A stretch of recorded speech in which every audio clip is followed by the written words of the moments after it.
Namaste. I'm Jill Loftis of Nuit, Astrology. And today I'm going to talk about a blog that I wrote recently, which I'm calling Advice I'm Giving Myself for 2022. Now, as an astrologer, spiritual counselor, and all the work I've done with, yoga teaching and just, personal growth as a human, a mom, a mystic, all these things, people come to me for advice all the time. And, it's easy to dish advice. It is easy to dish advice. It's very hard to take that advice and actually use it. There's a quote that says, we all know the right thing to do. It's choosing it that's hard. It's hard to choose it. It's hard to choose the right thing sometimes. And so I've made a little checklist of I think it's 9 things. I've got it pulled up here. Yeah, 9 things. And I love the number 9. It's one of my favorite numbers. It's the number of Mother Durga, and truly the culmination of the cycle until it repeats, right? Goes back to 0. But these are the 9 things that I'm doing, the advice that I'm giving myself this year that I'm trying to follow. And number 1 is I'm trying to edit my life. All right, I can do lots of things. I always joke, Jill of all trades, mistress of none. And I want to do all these things, but I end up doing so many things, halfway instead of doing fewer things well. And so I'm trying to really edit. I'm editing my space. I'm trying to get rid of things. I have made countless trips to the Goodwill, and I'm just trying to sort and clean and organize and declutter my space.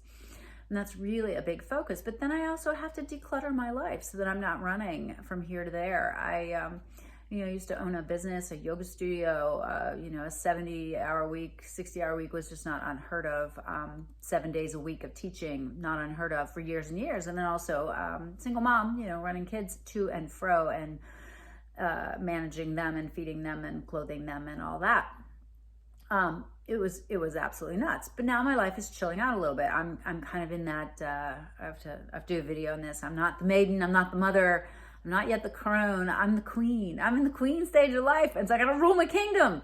So I'm editing my life, and I suggest that you do it too, okay? It's all about priorities, and it's all about, my sweetheart said this to me once. It was the end of the day, and he looked at me and he said, I did not live today in alignment with my priorities. Because he ended up having to do a lot of things that he really didn't want to do. Now, sometimes you have to do that, right? Nobody wants to go to the gynecologist. Nobody wants to go to the dentist, but you do these things, right? But how much of your life is spent doing what you want to do? Not distraction, not wasting time, working smart, but not working hard. All right. Number 2, I'm pulling back on some of my relationships. And that doesn't mean that I'm dropping people. It doesn't mean that I'm eliminating people from my life, but there's only so much energy I have to give to relationships. And so I'm editing that. And if I have relationships with people that don't understand that I don't have time, well, then I don't see that as like a real quality relationship. I mean, you've got to make time for what's important. Everybody's got a limited amount of time. And I have so many friends who, honestly, even if I haven't seen them or talked to them in 6 months, if I call them up or I send them a text or I need something, I need some help, emotional support, somebody to talk to, anything like that, they would be totally there for me. But even just like, kind of surface interactions on the internet, I try to do it for my business, but I let go of the rest. I dropped Facebook a long time ago, and honestly, every so often I think of somebody and I think, I wonder how they're doing. But honestly, if they were meant to stay in my life in regular contact, I'm in touch with them, okay? Or else I would dig it out and figure them out, and also they could contact me. So, editing the list of people that you're responsible to. I sometimes I look at the end of the day, I have looked at the end of the day at the amount of time I have spent texting, and it's unbelievable.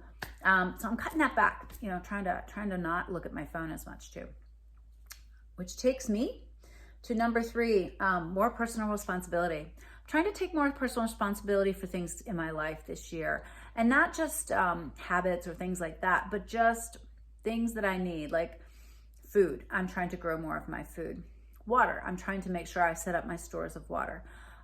If I want, some kind of soup or something like that, I'm learning how to make it. I'm learning how to make herbal preparations for sicknesses and things like that. I've been really working on herbalism. I'm working on my foraging skills so that I can find food in nature, things that grow naturally instead of forcing food to grow in tiny little rows, right?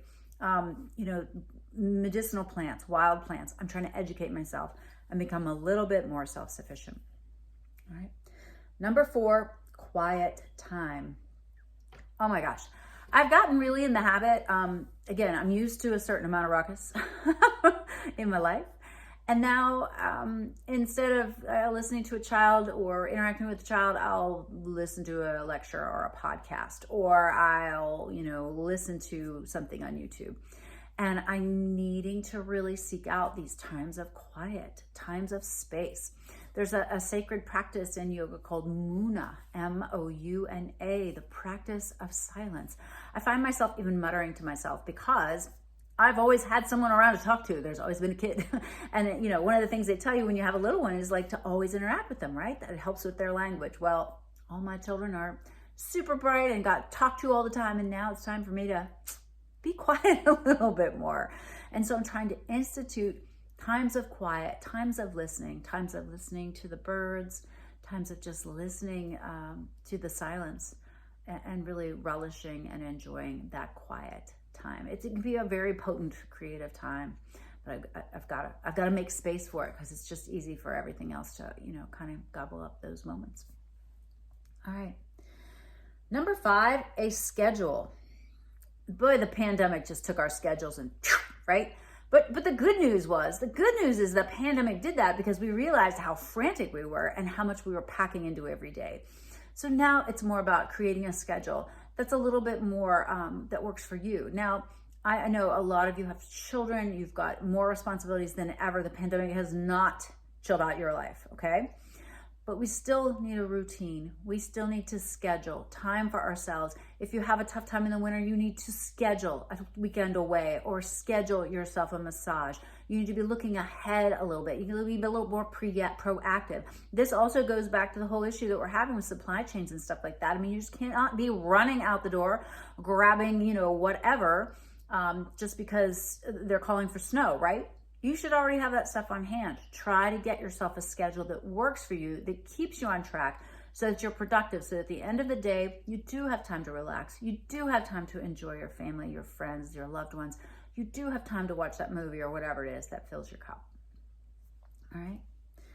Number 6, I'm going to do the things I feel super called to do. I have really, tried to tap into my intuition more and more and more. And it is easy to discount that little voice. But when I feel like, and even if it's something that I feel seems really benign, like, you should really reach out to check on so-and-so. Or, you really should grab the second container of milk instead of just getting one. Those tiny little intuitive hits, maybe little symbols from the universe, maybe it's your own voice that you're hearing, but those things that you feel called to do, even if the rational mind is like, huh? What? Why do you do that? I'm like, don't argue with you. You know what you're doing. So tune in and listen to your intuition. Number 7, open your mind to other people's point of view. I am seeing so much of this discord in the world, and particularly in our country, and that's the part of the world I'm most familiar with, right? There's so much discord. People cannot listen to someone else's point of view. And I want to, bring this up. I've been trying to figure out how to explain this to folks. I think I'll do a video on Age of Aquarius, but there's a lot of shadow associated with this idea that you have to sacrifice your personal autonomy in order to be for the greater good. Now, don't, go ahead and be like, oh, she's an anti-vaxxer. I am, twice vaxxed and boosted. I felt like it was the right thing for me to do. All right. I'm not going to tell you what to do, and I'm not a doctor. Do I, from my own personal experience, the people that I know who have gotten the vaccine, have they done better? Yes. Do I know some people who have been, had adverse effects from the vaccine? Yes. Do I know people who have died of COVID? Yes. A lot more of those. So, don't come at me. Don't come at me. Listen listen. And if you can't even stand in the light of someone else's opinion, you got to turn your mirror back on yourself and say, what's wrong with you that you're so rigid? And I really think there needs to be a certain amount of compassion. I do think, particularly when we're talking about the vaccine and how people don't trust anything, it's because our systems have not been trustworthy, okay? They are all about money and corporate greed, and it's very hard to be like, well, yeah, sure, let's go along with whatever you say, since, you know, you're so always honest and helpful and looking out for me. Not. So, you know, I think there's an overwhelming sense that something's wrong and that we're being taken advantage of, and that I think some people are tapping into that, and that I believe is true. I think it's an objective truth. But they're subjectively pointing the finger at or placing the blame on perhaps people or groups or whatever that really aren't the ones doing it, right? It's kind of like they're in a bag trying to punch their way out, and they aren't looking at who they're hitting. They just want out. They feel trapped. So so try to have conversations. Try to build bridges of understanding amongst people. I think this is a really important thing to cultivate to get through this year. All right. Number 8, have some fun. Are you having fun yet? I have been teaching for years and ask people that. It's like, what's fun? And, you know, I always have to turn it back on me. And it's like, oh, right, what's fun? I don't know, getting all the laundry caught up. Maybe not. Oh, you know, peak moments like going to Europe. Okay, when's the next time you can do that? I don't know. All right, well then there needs to be some fun between now and the next time you get to go to Europe, Jill.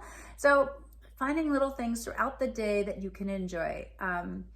This is a good example. I just recently, my sweetheart and I went away for New Year's, for the New Year's weekend, and we ended up in this tiny little town, and they had this little tobacco shop, and he loves to smoke cigars, and I don't. But they had chess boards there, and so he got to smoke his cigar while the smoke went up through the air purifier, and we played chess, and it was so fun. It was so fun to do that simple thing.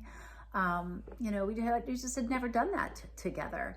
And so finding some ways to kind of weave in fun and enjoyment. Now, you may not enjoy playing chess. Who knows? I mean, my son wants to play Monopoly every time he comes home, and I don't like Monopoly, okay? It's not fun for me. But really discern what it is that you find fun you might enjoy. You know, just cooking a delightful meal, or doing a little sketch, or just taking a quick walk. But find that joy, fun, and pleasure. Astrological 5th house. Feed that. It matters. Your happiness matters. What's the point of all this if you're not enjoying it, right? All right, and the last one, classic New Year's resolution, exercise some more. I have been sitting in front of you, not just you, but this phone, my Zoom. I've been writing. I've been working with clients. I've been studying. I'm enrolled in the yogic seminary through the Temple of Kriya Yoga. There has been so much sitting. And, you know, maybe you're not having that experience, but I am. And I really need to add exercise back in. You know, yoga, walking. I have a tendency to prefer, you know, I'd rather dig a ditch than go to the gym and lift weights. I'm that girl. I'd rather walk in the woods and drag logs up to make a hugelkultur garden bed than to have somebody tell me to do 20 reps of something. But that said, I am trying to roll out my mat every day, and I've added a little bit of weightlifting in because I'm older and my body is changing, and it's changing in ways that I might have to accept, but there's other ways that it's changing. That's just because I'm not moving. So I know it's good for me physically. I know it's good for me mentally. And so, you know, I want to be healthy. And that is my, one of my primary thing that I'm doing that I don't think is healthy enough. I need to move more. I need to exercise. So I would love to know what your 9 things are. And let me know if you resonate with these, or if they made any sense to you, if you have any tips or ideas or things that you are giving yourself advice to manage this big year of 2022. Thank you again. If you listened all the way to the end, thanks. You're the best. I appreciate it. I'll see you in the next video. Namaste. Bye.